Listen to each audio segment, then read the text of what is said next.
जय हिंद दोस्तों, कैसे हैं आप सभी लोग। आप लोगों का एनडीए का एग्जाम 10 अप्रैल को है। उसके लिए में जो टाइम बचा है 9 to 10 डेज में, उसमें हम लोग एक नई सीरीज लेकर आए हैं जिसमें हम लोग प्रीवियस ईयर क्वेश्चंस का प्रैक्टिस करेंगे। अगर डिटेलिंग में कंसेप्ट को समझेंगे तो काफी लंबा टाइम चला जाएगा। उसके लिए हम लोगों ने सोचा कि 9 to 10 डेज में हम आप लोगों को प्रीवियस ईयर के प्रैक्टिस क्वेश्चन करवा देंगे। वो क्या आपको ज्यादा बेनिफिट देगा। ठीक है, तो अब हम लोग प्रीवियस ईयर क्वेश्चन प्रैक्टिस करने जा रहे हैं।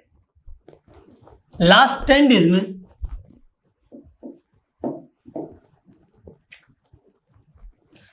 लास्ट 10 डेज में प्रीवियस ईयर क्वेश्चंस लगाना ही सबसे बेटर ऑप्शन होता है। आपको क्या करना है, कंसेप्ट को जस्ट रिवाइज करना है और उसके बाद प्रीवियस ईयर क्वेश्चन जितने भी 10 ईयर्स 20 ईयर्स में आए हैं उनकी प्रैक्टिस करना है। वो ज्यादा बेटर रहेगा, है ना। बजाय नया कुछ पढ़ने के। अब 9 to 10 डेज में हम लोग क्या नया पढ़ लेंगे। लास्ट 6 मंथ में हमने जो पढ़ा है वो सफिशिएंट है। अब सिर्फ रिवीजन करना है और हमें प्रीवियस ईयर के क्वेश्चंस एक रफ रजिस्टर लेकर उस पर क्वेश्चंस लगाना है। बस इतना सा काम करना है आपको। आप जितने ज्यादा number of previous year question लगा लेंगे वो आपकी काफी हेल्प करेगा। मैंने बार बार इसी बात पे जोर दिया कि आपको प्रीवियस ईयर क्वेश्चन करना है, प्रीवियस ईयर क्वेश्चन करना है, क्योंकि मुझे पता है कि प्रीवियस ईयर क्वेश्चन यदि आप अच्छे से कर लोगे 20 ईयर्स के 10 ईयर्स के जो भी है ना, जितना आप पॉसिबल हो सके तो वो आपको काफी हेल्प करेंगे, है ना। ठीक है, चलो बात करते हैं। ये आपको अभी हम लोग इस सीरीज में 9 to 10 डेज में जितने भी क्वेश्चंस हो पाएंगे पॉसिबल उतने क्वेश्चंस लगाएंगे। ठीक है, सारे क्वेश्चंस जो होंगे वो किसी ना किसी ईयर्स में आए हुए होंगे। मतलब 2013 में, 14 में, 15 में, 16 में, अप टू द 2021 के फर्स्ट पेपर में जितने भी हमारे क्वेश्चंस आए हैं हम लोग सारे क्वेश्चंस क्या करेंगे, सॉल्व करेंगे। क्लियर है। ठीक है, तो बात करते हैं, पहले क्वेश्चन को रीड करते हैं बढ़िया से और फिर उसका सॉल्यूशन निकालते हैं। देखो, जब भी क्वेश्चन को दिया है तो सबसे पहले तो ये ध्यान जाता है कि वो किस टॉपिक का है, सीक्वेंशियल सीरीज का है, लॉग का है। तो ये तो देखते समझ में आपको आ जाता है क्लियरली कि भाई ये सीक्वेंशियल सीरीज का क्वेश्चन है, ये लॉग का क्वेश्चन है, ये कॉम्प्लेक्स नंबर का क्वेश्चन है। तो फटाफट जो क्वेश्चन आपको बेटर तरीके से आते हैं आपको उन क्वेश्चन को पहले करना है। जो क्वेश्चन आपको अच्छे से नहीं आते आपको उनको हाथ भी नहीं लगाना है। मतलब उनको हम बाद में करेंगे जब हमारे पास लास्ट में टाइम बचेगा। मतलब ये कि 3 स्लॉट में आपको टाइम को डिवाइड करना है। आप जो भी एग्जाम दे रहे हैं उसके ड्यूरेशन को 3 पार्ट्स में डिवाइड कीजिए। सबसे पहले जो क्वेश्चंस आपको बढ़िया तरीके से आते हैं आप वो क्वेश्चंस करेंगे। उसके बाद फिर आपको जो आपको पता है कि मैं ये कर सकता हूँ बट प्रैक्टिस करना पड़ेगा, मतलब कहीं ना कहीं क्वेश्चन लगाना पड़ेगा, तो वो आप सेकंड टाइम में कर सकते हैं। और थर्ड टाइम में क्या करेंगे, आप वो क्वेश्चंस करेंगे जो आपको नहीं आते बट टाइम बचा है और आपको करना है तो वो क्वेश्चंस आप करेंगे। ठीक है, तो अब वन बाय वन हम लोग क्वेश्चन स्टार्ट करते हैं। अप्रोच देखते हैं, क्या अप्रोच है, कैसे क्वेश्चन सोल्व करेंगे और फटाफट क्वेश्चन कैसे कर पाएंगे, टाइम कैसे सेव कर पाएंगे। ठीक है, चलो स्टार्ट करते हैं। क्वेश्चन नंबर पहला क्या दिया है, 2015 के सेकंड पेपर में ये आया हुआ है। एनडीए 2015 का जो सेकंड वाला पेपर हुआ था उसमें ये क्वेश्चन आया हुआ है। क्या दिया, what is the sum of n terms of the series. एक आपको सीरीज दे रखी है, वो एन टर्म्स का समेशन पूछा है। हम लोगों ने कुछ फॉर्मूले पढ़े हैं तो जस्ट माइंड में क्लिक होगा कि सर हमने ऐसे इन्फिनिटी पढ़ा है जो कि नंबर ऑफ टर्म्स जब इनफाइनाइट हो तब समेशन निकालने का होता है। सेकंड क्या पढ़ा हम लोगों ने, एसएन फॉर्मूला सर जो कि nth टर्म का समेशन निकालने का होता है कि एन टर्म्स दिए हैं 1 by 1 लाइन से और हमें उसका समेशन निकालना तो हम एसएन का फॉर्मूला लगा देंगे n/2 2a + n - 1d। तो इस टाइप से आपने ये सारी चीजें पढ़ के आप जस्ट आपको अप्लाई करना है। ठीक है, what is the sum of n terms of series क्या दिया है question number first, √2। Question number first करने की कोशिश करते हैं हम लोग। सॉल्यूशन ये देखो, इसका सॉल्यूशन कैसे करेंगे। क्वेश्चन क्या दिया, √2 + √8 + √18 + √32 plus dash dash dash. AP में है, जीपी में है, एचपी में, ये समझना पड़ेगा। क्लियर है। तो अब देखो थोड़ा सा कन्वर्जन भी जरूरी होता है क्वेश्चन में। क्या सबसे पहले कन्वर्जन जरूरी होता है कि भाई ये दिया हुआ है, हमें समझ में नहीं आ रहा किस टाइप की सीरीज है, तो पहले हम थोड़ा सा कन्वर्ट कर लें उसे, फिर हम उसको देखने की कोशिश करें तो हो सकता है हमें बेटर तरीके से समझ में आ जाए। तो √2 लिख सकता हूँ उसको मैं, √8 को क्या लिख सकते हैं आप, 2√2, तो इसको 2√2 लिख सकते हैं आप। √18 को क्या लिख पाएंगे आप, इसके फैक्टर कर दीजिए और अब फिर बाहर निकाल लीजिए तो आपको मिल जाएगा। तो ये 3√2 बनने वाला है और ये क्या बनने वाला है, 4√2। अप टू द क्या बनने वाला है, इसी टाइप से बनता जाएगा, फिर 5√2, फिर 6√2 अप टू द n√2। ठीक है, अगर n टर्म्स का समेशन निकालना तो लास्ट टाइम क्या बनने वाला है, n√2। इस टाइप से ये समेशन बन जाएगा हमारा। क्लियर, हमने निकाल लिया। अब हम इसमें से √2 कॉमन ले रहे हैं। अगर मैं इसमें से √2 कॉमन ले लूँ तो क्या बन रही है series, 1 + 2 + 3 + 4 + dash dash dash.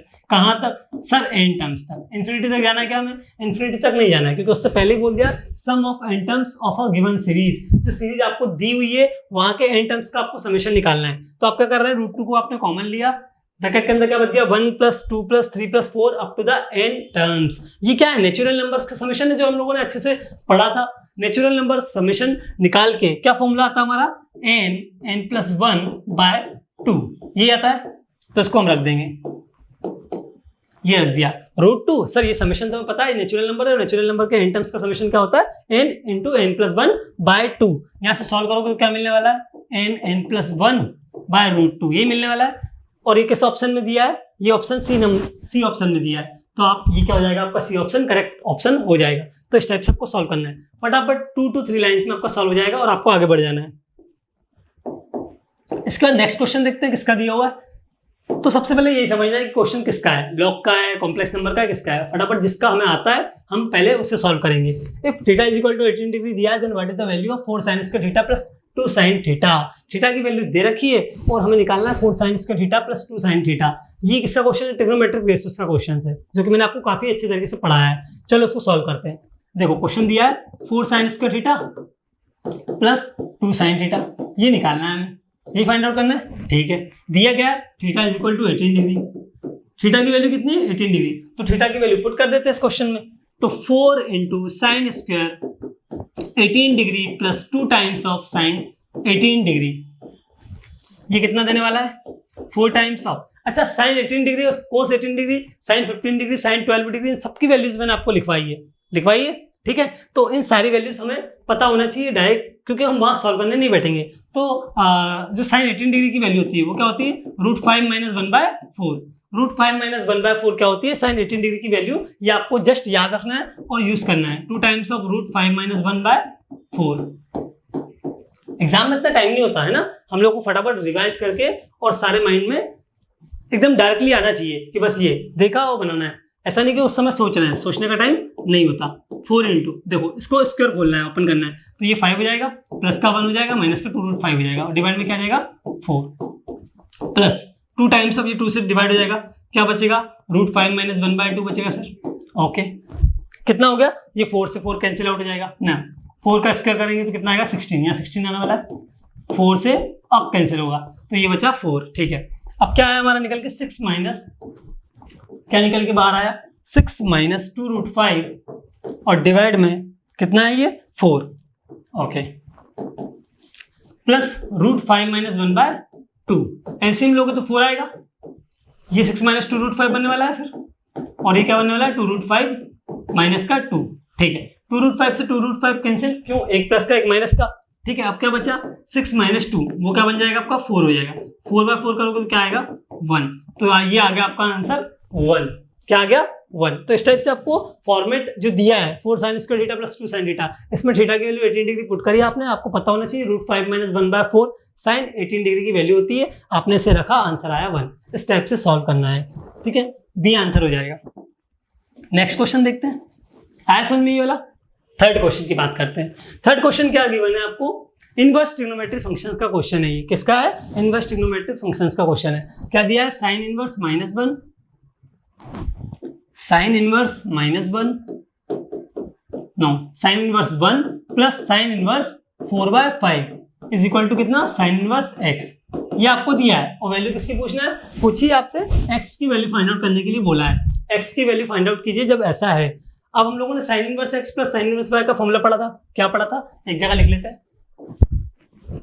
sin inverse x plus sin inverse y क्या होता है, sin इनवर्स ब्रैकेट के अंदर x √1 - y² plus y √1 - x², ये होता है sin inverse x plus sin inverse y का फॉर्मूला में अच्छे से आता है। sin इनवर्स ब्रैकेट के अंदर x √1 - y² plus y √1 - x²। ठीक है, चलो इसको लिखते हैं फटाफट। sin इनवर्स ब्रैकेट के अंदर 1 आ गया √1 - 4/5 का whole square. Okay, then plus y मतलब 4/5, ठीक है, √1 - 1², क्योंकि ये वैल्यू 1 है। ठीक है, यहां तक सॉल्व करने के बाद is equal to sin inverse x। अब इसको ध्यान से देखें, इसको सॉल्व करते हैं। sin इनवर्स ये 1 है आपका, ये कितना हो जाएगा 16/25 हो जाएगा, 25 - 16 हो जाएगा, डिवाइड में 25, फाइनली कितना बनने वाला है 9/25 बनने वाला है। ये मन में कैलकुलेशन हो जानी चाहिए, 16 ये 25 - 16/25 कितना बनने वाला है 9/25, और अंडर रूट से बाहर आएगा तो क्या बनेगा 3/5 प्लस 4/5, ये क्या 0 हो गया। Okay, is equal to sin inverse x।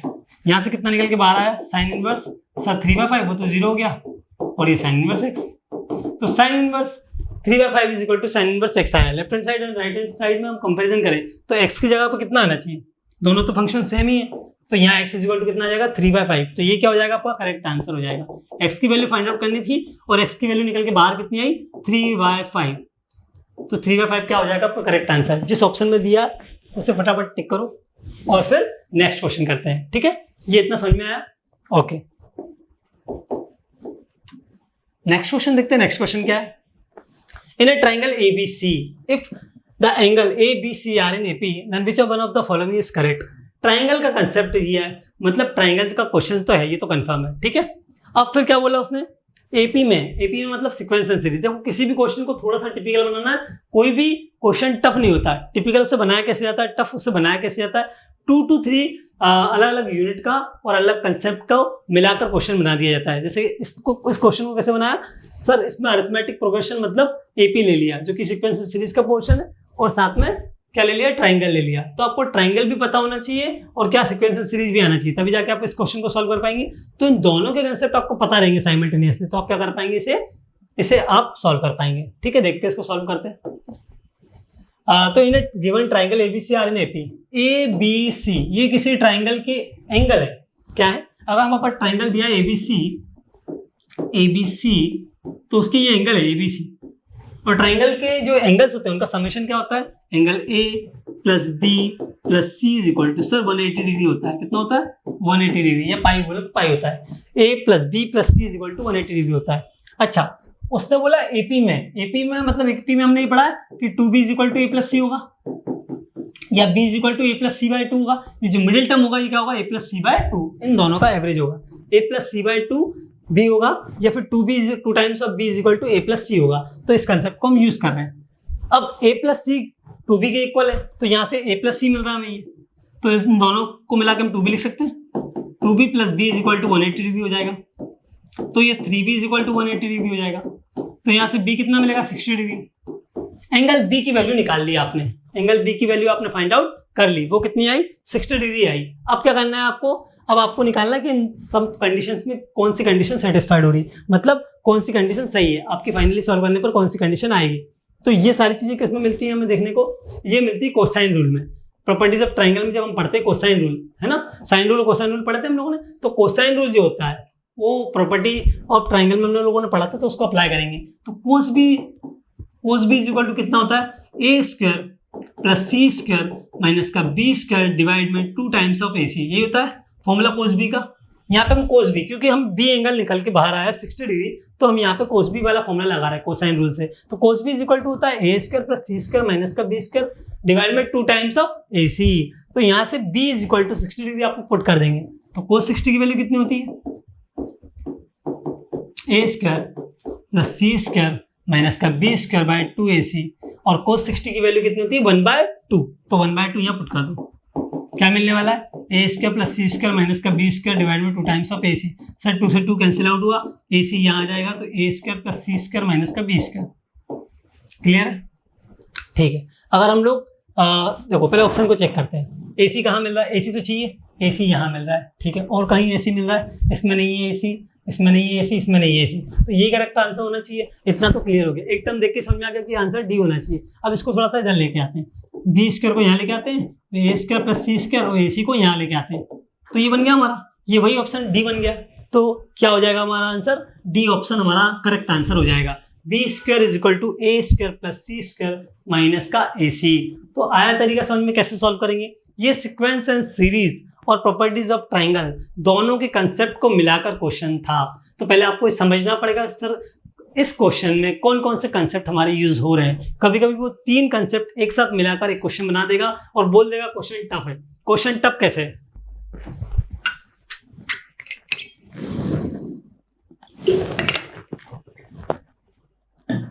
हाँ, तो क्वेश्चन टफ कैसे, क्वेश्चन एक्चुअल में टफ था नहीं, क्वेश्चन टफ बना दिया। यदि जिसको 2 to 3 कंसेप्ट आते होंगे वो तो सॉल्व कर लेगा, जिसको सिर्फ एक ही कंसेप्ट आता है बाकी के 2 नहीं आते वो सॉल्व नहीं कर पाएगा। तो इस टाइप से सारा कंसेप्ट आपको पता होना चाहिए, तभी आप क्वेश्चन को सॉल्व कर पाएंगे, ठीक है। तो ये क्वेश्चन समझ में आ गया आपको बढ़िया से, ठीक है। नेक्स्ट क्वेश्चन देखते हैं।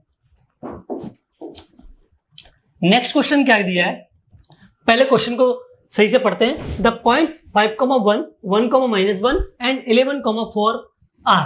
11,4 आर मतलब 3 पॉइंट्स गिवन है आपको और क्या दिए हैं। अब ऑप्शंस देखो, ऑप्शन में दिया कोलिनियर, सेकंड वन इज दिया vertices of right angle triangle, C option दिया vertices of equilateral triangle and D option दिया vertices of an isosceles triangle. मतलब ये चारों आपको ऑप्शंस दिए हैं। तो इसमें अगर हम पहले ऑप्शन की बात करें कोलिनियर, हमारे पॉइंट्स कोलिनियर कब होते थे, जरा थोड़ा रिवाइज करो माइंड में कि हमारे पॉइंट्स कोलिनियर कब होते थे। यदि आपको 3 पॉइंट्स गिवन है और आपको ये बताना है कि वो पॉइंट्स कोलिनियर है, तो आप क्या करते थे, सर हम तो एरिया ऑफ ट्राइंगल को 0 पुट कर देते थे या फिर डिटर्मिनेंट को 0 के इक्वल पुट कर देते थे, राइट। तो उस टाइप से आप निकाल लेते थे, इतना कंफर्म होता था। अब हम बात कर रहे हैं, ये 3 पॉइंट्स आपको गिवन है, 5,1, 1,-1 और 11,4। 11,4 एक कंडीशन और पढ़ाई थी मैंने आपको, चलो इसको देखते हैं। ये दिया आपको ABC, क्या दिया, ट्राइंगल ABC गिवन है। ए के कोऑर्डिनेट क्या दिए, सपोज करो 5,1 दिए, बी के कोऑर्डिनेट 1,-1 दिए, सी के कोऑर्डिनेट्स 11,4 दिए। अगर मैं यहाँ से AB निकालूं और BC निकालूं और AC निकालूं और 2 साइड्स के समेशन को किसी तीसरे साइड्स के इक्वल कर दूं, तब भी हमारा क्या होने वाला है, तब भी हमारा ये कोलिनियर हो जाएगा। तो ये हमें पता है, अगर ऐसा होता है तो हम ये क्या बोल देंगे कि आंसर ए करेक्ट होगा, क्लियर है। और अगर बाकी कोई दूसरी कंडीशन मिलती तो हम दूसरे को भी चेक करेंगे। पहले हम फर्स्ट हमने ऑप्शन पढ़ा सर कोलिनियर, कोलिनियर की कंडीशन क्या होती है, AB + BC = AC हो जाए या AB + AC = BC हो जाए, कुछ भी कोई भी 2 साइड्स का समेशन तीसरी साइड के समेशन के तीसरी साइड के बराबर हो जाए, ठीक है। तो पहले निकालते हैं AB साइड को निकालते हैं।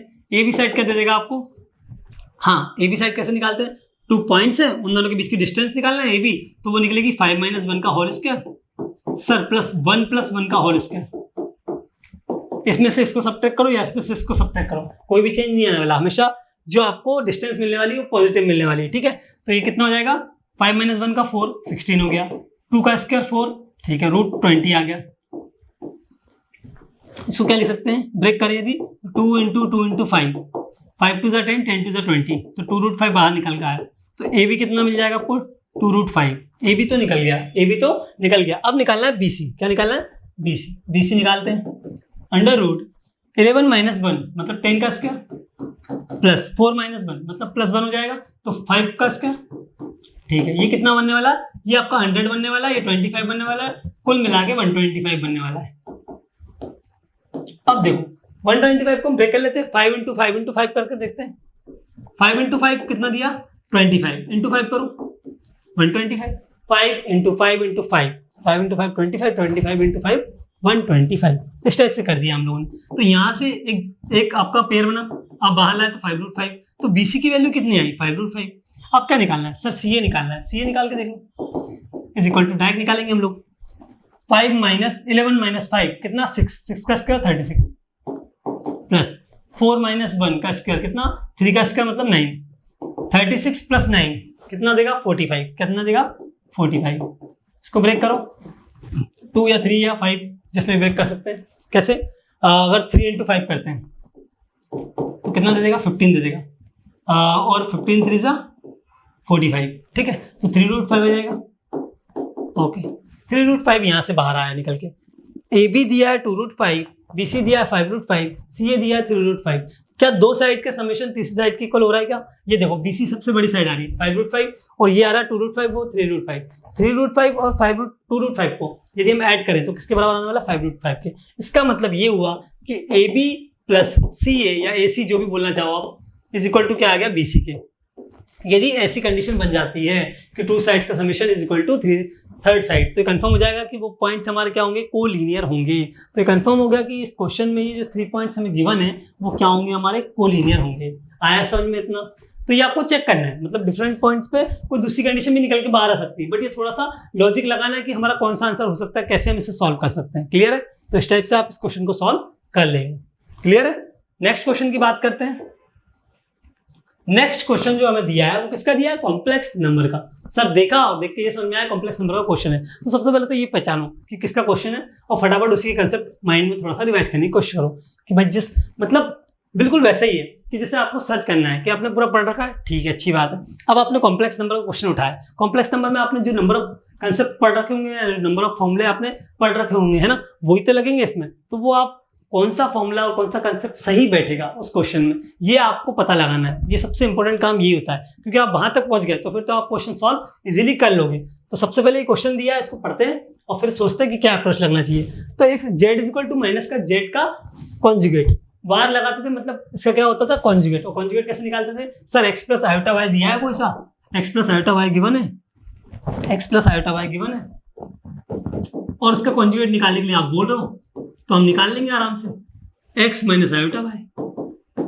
इमेजिनरी नंबर का साइन चेंज कर देंगे, प्लस है तो माइनस, माइनस है तो प्लस, इतना ही काम करना है हमें, ठीक है। तो z is equal to minus का z का कॉन्जुगेट ये गिवन है आपको, then which one of the following is correct, ये कंडीशन दी है और इन चारों ऑप्शंस में से कौन सा ऑप्शन सही है आपको ये बताना है। तो आप सबसे पहले कंडीशन पे खेलोगे, सबसे ज्यादा इंपॉर्टेंट जो चीज है वो कंडीशन ही है, यहाँ पे और कोई चीज दी नहीं है, तो जो कंडीशन दी है उसी पे आपको वर्क करना है। तो z is equal to minus का जेड बार, इसको ओपन करो, ठीक है, z is equal to X plus iota Y मान लो, मान लिया, तो फिर कॉन्जुगेट निकालो, क्या देने वाला, X minus iota Y, okay, minus बाहर है, माइनस बाहर लगा दिया, ये कंडीशन बनेगी, ठीक है। इसको सॉल्व करने की कोशिश करते हैं, X plus iota Y is equal to minus का एक्स प्लस का आयोटा वाई, इसको यहाँ ले आओ, X plus iota Y plus का एक्स माइनस का iota Y is equal to 0, okay.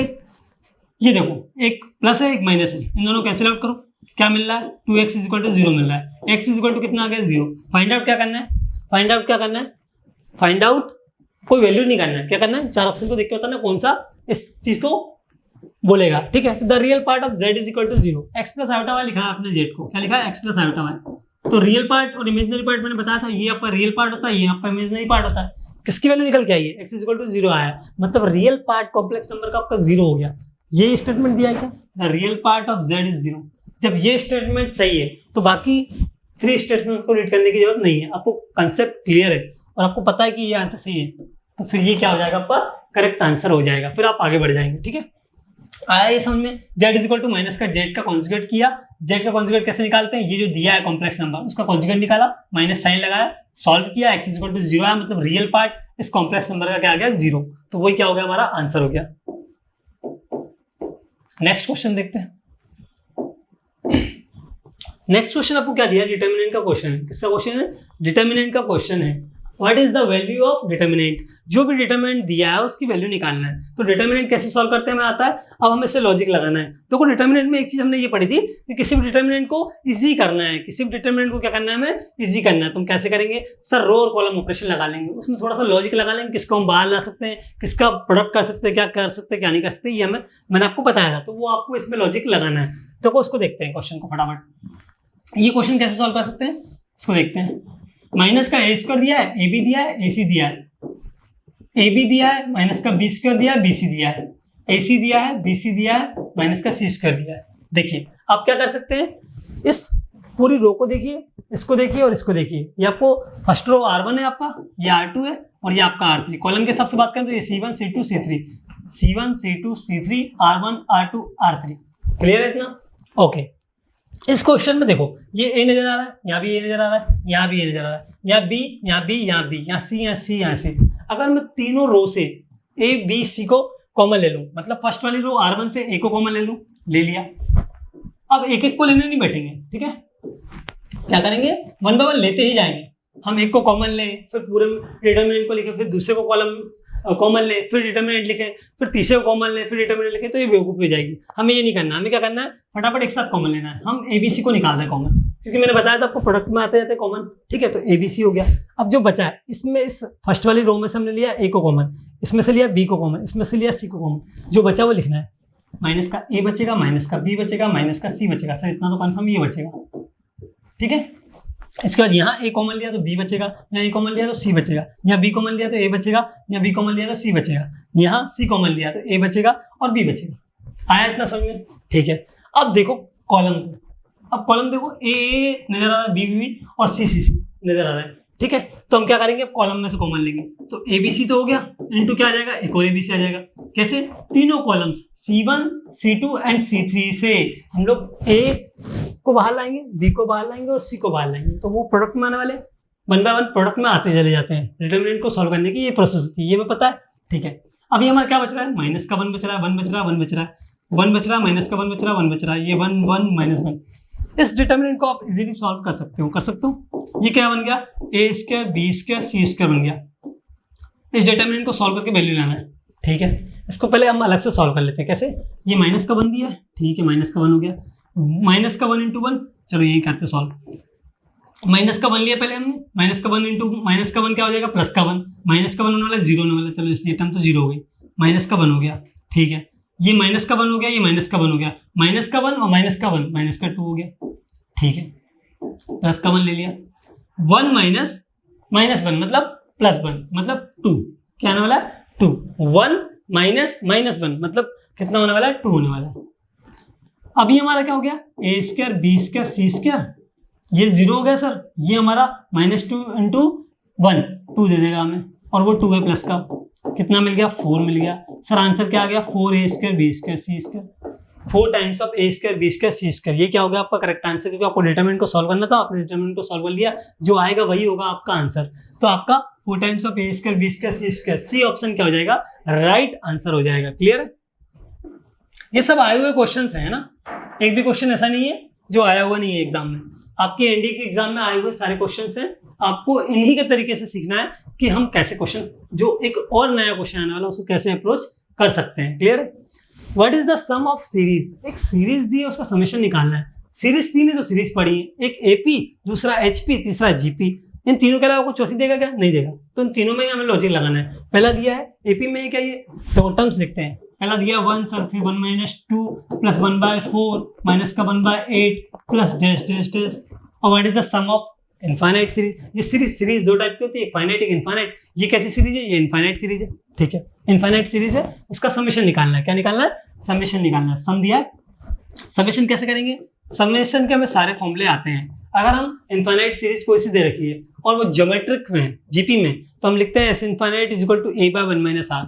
HP में तो कुछ और केस बनता है, एपी में है तो कुछ और केस बनेगा। तो ये सारे फॉर्मूले आपको रिवाइज्ड है। अब ये फटाफट देखो कि ये सीरीज किस में दी हुई है, एपी में दी है, जीपी में दी हुई है। तो एपी में दी हुई थी तो वन बाय टू में से आप वन सब्ट्रैक्ट करेंगे, ये जो सेकंड टर्म है इसमें फर्स्ट टर्म माइनस करेंगे और थर्ड टर्म में से सेकंड टर्म माइनस करेंगे, और यदि इक्वल आता है तो आप बोल पाओगे किसमें, एपी में। उसके बाद भी आप कंफर्म नहीं हो पाओगे, आपको थर्ड टर्म में से भी सेकंड टर्म को सब्ट्रैक्ट करना पड़ेगा, एक बार चेक करना पड़ेगा। हो सकता है यहाँ तो दोनों जगह क्या हो, एपी में हो, बट आगे ना हो एपी में, बाकी वो जो बची हुई सीरीज है वो एपी में ना बन रही हो, तो भी आपको क्वेश्चन गड़बड़ हो सकता है। मतलब 2 से 3 टर्म तक आपको चेक करना फटाफट। अगर नहीं हो रहा है तो आप जीपी में करके देखो। ये माइनस का one by to second term है, फर्स्ट टर्म से डिवाइड करो तो कितना देने वाला है, माइनस का one by to. Second term one by four है और उसको फर्स्ट सेकंड से डिवाइड करो थर्ड टर्म को, तो कितना देने वाला, माइनस का वन बाय टू देने वाला है। माइनस के वन बाय एट को वन बाय फोर से डिवाइड करो, ये टू से टू कैंसिल, माइनस का वन बाय टू। मतलब हमने यहाँ देखा कि सर सेकंड टर्म को फर्स्ट से डिवाइड किया, थर्ड को सेकंड से, फोर्थ को थर्ड से, इस टाइप से करते गए तो हमारा जीपी में हो रहा है। जीपी में क्या होता है, कॉमन रेशियो होता है, वन बाय टू माइनस का वन बाय टू माइनस का वन बाय टू सब हो रहा है। तो फर्स्ट टर्म आपका A is equal to one हो जाएगा, R is equal to minus का वन बाय टू हो जाएगा। कॉमन रेशियो भी हमने निकाल लिया और फर्स्ट टर्म भी निकाल लिया। अब हमें क्या निकालना है, summation of infinite series. Summation of infinite series क्या होती है, S infinity is equal to A by one minus R. Sir GP के अंदर हम ये वाला फॉर्मूला यूज करते हैं। ए क्या है, first term one, one minus का वन बाय टू, आर की वैल्यू गिवन है, तो ये कितना होने वाला, one by one plus one by to, one and half तो थ्री बाय टू, कितना होने वाला है, टू बाय थ्री। उल्टा हो जाएगा, ऊपर जाएगा तो टू बाय थ्री। क्या मिला समेशन, एस इन्फिनिटी की वैल्यू क्या मिली, टू बाय थ्री। तो टू बाय थ्री क्या हो जाएगा आपका, करेक्ट आंसर हो जाएगा। Two by three option, D option, D option क्या हो जाएगा आपका, एकदम करेक्ट आंसर हो जाएगा। ठीक है, आया समझ में। तो इस टाइप से अपने सीरीज को देखा और समझा कौन सी सीरीज है, फटाफट सीरीज बनाई, समेशन का फॉर्मूला लगाया और आंसर लेकर आ गए। ठीक है, नेक्स्ट क्वेश्चन की बात करते हैं। 9th question, if 1/4, 1/x and 1/10 are in HP, तो what is the value of x। आपको x की वैल्यू फाइंड आउट करना है जब आपके 3 टर्म्स जो दिए हैं कंसेक्यूटिव, मतलब 1/4 दिया है भाई सीरीज में, ये इस टाइप से दिया है 1/4, 1/x, 1/10 आर इन HP। ये तीनों टर्म्स किसमें है, HP में। अगर HP में है और इनको मैं उल्टा कर देता हूँ, मतलब इनको उल्टा कर देता हूँ तो क्या हो जाएगा, AP में आ जाएगी सीरीज। 4, x, 10 ये जो टर्म्स होंगे किसमें होंगे, सर AP में होंगे। क्यों, HP और AP उल्टी होती है, 1 के अपॉन में लिख दो तो AP में आ जाएंगे। तो ये सारे टर्म्स अब आपके AP में आ गए। AP में सॉल्व करो, मैंने बताया था आपको, फिर आप HP में आंसर लाओ। कभी भी HP को सॉल्व करना है तो HP सीरीज को आप AP में बनाएं, पूरा सॉल्यूशन AP के अकॉर्डिंग करें और लास्ट में आंसर को चेंज कर दें, मतलब उल्टा कर दें, तो क्या आ जाएगा, आंसर आ जाएगा। क्या निकालना है, then what is the value of X, X की वैल्यू फाइंड आउट करना है तो पहले एपी में फाइंड आउट कर लेते हैं। ये फर्स्ट टर्म है, ये सेकंड टर्म है, थर्ड टर्म है। फर्स्ट टर्म जो सेकंड टर्म होती है हम लोगों ने पढ़ा है, वो इन दोनों के समेशन का आधा होता है 4 + 10/2 कितना हो जाएगा 7 क्या आएगा निकल के x = 7। x की वैल्यू 7 आई है तो वो तो किस में आई है आपकी, अच्छा ठीक है वो आपकी एपी में आई है। बट अगर आप एचपी में भी लिखोगे टर्म को तो 1/x लिखोगे, 1/x = 1/7। तो आपकी जो ये टर्म है 1/x वो तो कितना आया 1/7 हो जाएगा एचपी में, क्या हो जाएगा 1/7। बट उसने क्या पूछा आपसे, क्या उसने 1/x पूछा, नहीं उसने x की वैल्यू पूछी, तो x की वैल्यू कितनी है 7 है, तो आपका आंसर क्या हो जाएगा 7 आपका करेक्ट आंसर हो जाएगा। क्लियर है क्या, ओके। और यही अगर वो सेकंड टर्म पूछता 1/x तो आपको 1/7 आंसर देना पड़ जाता, ठीक है। 10th क्वेश्चन, हम लोग को डेली 10 क्वेश्चंस प्रैक्टिस करना है एनडीए के लिए, क्लियर। चलो इस क्वेश्चन को अप्रोच करते हैं। किसका क्वेश्चन है, सबसे पहले लॉग का क्वेश्चन 2015 सेकंड पेपर में आया है, ठीक है।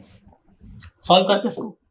लॉग m बेस में 8 प्लस लॉग 1/6, लॉग की सारी प्रॉपर्टीज आपको पता होना चाहिए कि कब m × n क्या होता है, कब m + n क्या होगा, कैसे कन्वर्ट करेंगे, डिवाइड में दिया तो क्या करेंगे, log m/log n क्या करेंगे, ये सब पता होना चाहिए तभी आप इसको अप्लाई सॉल्व कर पाओगे। चलो ठीक है, log m + log n क्या देता है हमें sir, log m + log n, ये हमें देता है log mn, m × n में आता है। चलो ठीक है यहाँ करते हैं, ये log बेस तो सेम ही है दोनों का, तो बेस एक ही बार लिख दो 8, बेस सेम ही होना चाहिए तभी कर पाओगे। m × 1/6 मतलब m/6 बनने वाला = 2/3, ठीक है।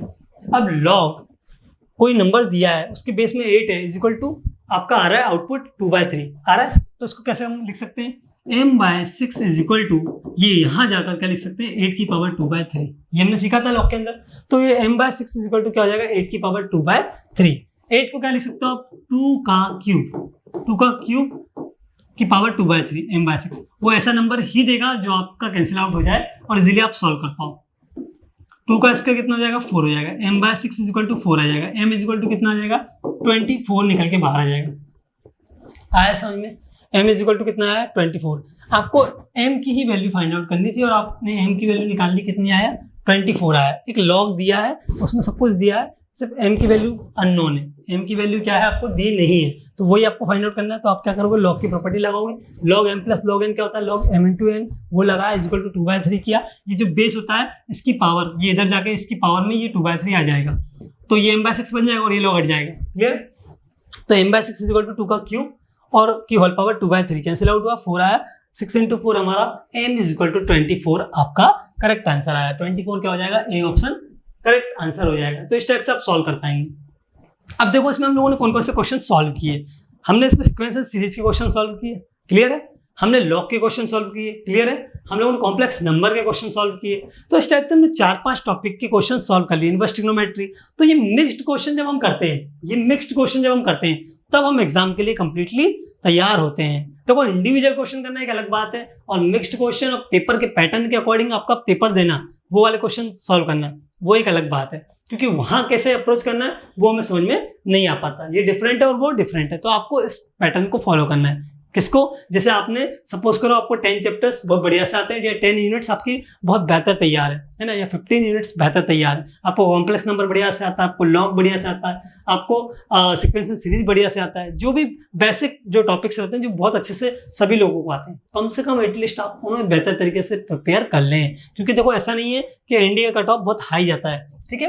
एनडीए में वैसे भी 300 मार्क्स का यदि आपका पेपर आया तो 120 प्लस भी ले आओगे, है ना, 140 प्लस पे भी चले जाओगे, 150 प्लस पे भी चले जाओगे, तो आप सब आपके लिए सब फेवरेबल है। 120 के ऊपर आप जितना भी ला पाओगे वो आपके कहीं ना कहीं काम आने वाला है। यदि आप 150 तक भी ले आए तो भी आपका कहीं ना कहीं आपका सेकंड पेपर चेक तो हो जाएगा, ठीक है। जीएटी का पेपर आपका चेक हो जाएगा और फिर आप एनडीए के लिए इंटरव्यू के लिए एप्लीकेबल रहेंगे, उसके हिसाब से एलिजिबल रहेंगे। तो ये कहने का मतलब ये है कि इतना टारगेट लेके चलना है आपको। भले 300 मार्क्स का पेपर है, आपको क्या करना है उसे कि सर पासिंग मार्क्स इतने हैं और क्वालिफाइंग मार्क्स इतने हैं और निकाल लेंगे इतने में, क्लियर। तो फाइन हम टारगेट कितना 120 का ही रखेंगे क्या, नहीं, हम रखेंगे 200 का टारगेट, 200 का टारगेट रखेंगे सर, 300 का नहीं रख रहा है, 300 का नहीं रख रहा है। 300 तक चलो मान लो हमारी प्रिपरेशन नहीं है, हम नहीं कर पा रहे सॉल्व, कोई बात नहीं। अगर आपको 60% सिलेबस कंप्लीट है और 60% अच्छे से आता है तो आप उसे तो बेहतरीन तरीके से इन 10 डेज में कर ही सकते हैं। एटलीस्ट उन चैप्टर्स या उन यूनिट्स को बेहतर कर सकते हैं जो आपको बहुत अच्छे तरीके से आते हैं। उन्हीं के नंबर ऑफ प्रॉब्लम्स आप ज़्यादा लगा के उनको और आप स्ट्रॉन्ग कर सकते हैं। तो आपको यही करना है 9 to 10 डेज में। आपको कुछ नया नहीं पढ़ना है, आपको वही क्वेश्चंस जो प्रीवियस ईयर के दिए हुए हैं और जो टॉपिक्स आपको बढ़िया से आते हैं उन्हीं के नंबर ऑफ क्वेश्चन ज़्यादा से ज़्यादा लगाना है। ठीक है, अगर आप इस स्ट्रेटजी को फॉलो करेंगे तो आप ये कंफर्म है कि जितने क्वेश्चन करके आने वाले हो एग्जाम में उससे कहीं ना कहीं कुछ क्वेश्चंस 10 क्वेश्चंस ज़्यादा ही करके आओगे। तो आप इस स्ट्रेटजी को फॉलो करो और इन क्वेश्चंस को प्रैक्टिस करते रहो। ठीक है, तो हम लोगों ने सारे क्वेश्चंस कंप्लीट कर लिए। इसके बाद हम लोग नेक्स्ट डे भी क्या करेंगे, नेक्स्ट लेक्चर में भी और 10 क्वेश्चंस प्रैक्टिस करेंगे प्रीवियस ईयर के। 1 बाय 1 हम ईच डे में, मतलब हर एक दिन में हम लोग 10 क्वेश्चंस लेते जाएंगे और उनकी बढ़िया से प्रैक्टिस करते जाएंगे और आप भी साथ ही साथ प्रैक्टिस करते जाइए। ठीक है, जय हिंद।